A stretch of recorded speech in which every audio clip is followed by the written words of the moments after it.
Lupus trust India, Kerala arthritis and rheumatism society, rheuma care Thiruvananthapuram എന്നിവയുടെ സംയുക്ത ആഭിമുഖ്യത്തിൽ ലോക ലൂപ്പസ് ദിന ആചരണം തമ്പാനൂരിലെ സെൻട്രൽ റെസിഡൻസിയിൽ സംഘടിപ്പിച്ചു. പൊതുസമൂഹത്തിൽ പ്രത്യേകിച്ച് സ്ത്രീകളിൽ ലൂപ്പസ് രോഗ അവബോധം സൃഷ്ടിക്കുക എന്ന ലക്ഷ്യത്തോടെയാണ് പരിപാടി സംഘടിപ്പിച്ചത്.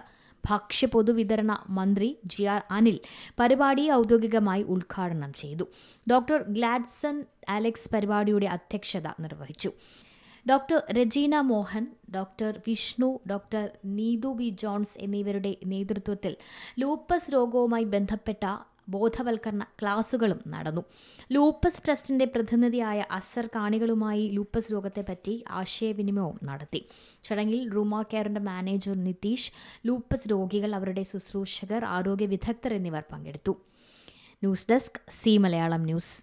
ഏറ്റവും പുതിയ വാർത്തകളും വിശേഷങ്ങളും വിരൽ തുമ്പിലറിയാൻ സി മലയാളം ന്യൂസ് എല്ലാ ഡിജിറ്റൽ പ്ലാറ്റ്ഫോമുകളിലും ലഭ്യം.